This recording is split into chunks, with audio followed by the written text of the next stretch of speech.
Masamang balita para sa mga fans ng Lakers dahil sa ikalawang pagkakataon ay hindi pa rin maglalaro si LeBron James sa game ng Los Angeles Lakers bukas kontra Minnesota Timberwolves. Ngunit bago ang lahat, pag-usapan muna natin ang isa pang masamang balita para sa Lakers. Matatandaan na last season pa lang ay gustong makuha ng Lakers si Jonas Valanciunas. Isa siya sa 3 player na nais makuha ni LeBron sa free agency noon. Ang mga nasa listahan ni LBJ noon ay sina James Harden, Klay Thompson at itong si Jonas Valanciunas. Subalit sa Wizards nga pumirma si Valanciunas ng kontratang nagkakahalaga ng $30 milyong para sa loob ng 3 taon. Sa kasalukuyan, nangangailangan pa rin ng big man ang Lakers. Dahil dito, nakipag-usap si Rob Pelinka sa management ng Wizards upang subukang makuha si Jonas Valanciunas sa trade. Mukhang maganda naman ang takbo ng usapan sa pagitan ng dalawang kampo. Tila naghihintay na lang ang Lakers sa Disyembre 15 kung kailan magiging eligible na sa trade si Valanciunas. Ngunit may lumabas na balita na nagsasabing ayaw ng mga players ng Wizards na i-trade ang kanilang veteran big man.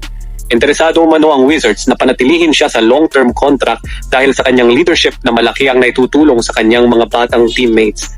Dahil dito, mukhang posibleng hindi na matuloy ang Valanciunas trade sa Lakers. Kaya naman, kinakailangan ni Rob Pelinka na maghanap ng iba pang big man bilang alternatibo kung sakaling hindi nila makuha si Valanciunas. Samantala, pag-uusapan din natin ang tungkol sa hindi paglalaro ni LeBron James bukas sa game ng Los Angeles Lakers kontra Minnesota Timberwolves. Sa ngayon, hindi pa tiyak ang dahilan ng kanyang hindi paglalaro. Noong nakaraang game ng Lakers, hindi rin siya nakapaglaro dahil sa left foot soreness. Bukod dito, hindi rin siya nagpakita sa practice ng Lakers at wala siya sa team ngayon. Out si LeBron para sa personal reasons ayon sa ulat. Inala ng iba, nagpapahinga lamang si LeBron. Sa kanyang edad na malapit ng mag-40 ang kanyang huling game ay noong Disyembre 17 Philippine time. Kung sakali mang hindi siya makapaglaro bukas, ang sunod niyang game ay sa Disyembre 16. Malinaw na kailangan ni LeBron ng pahinga. Bagay na sinakripisyo ng Lakers kahit malaki ang posibilidad na matalo sila laban sa Timberwolves. Inaabangan ang pagbabalik ni LeBron na fully rested sa game kontra Memphis Grizzlies.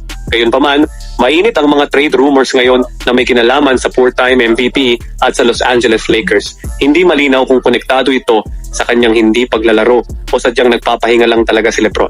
Ano sa tingin niyo tungkol dito? I-comment lang sa ibaba. Maraming salamat.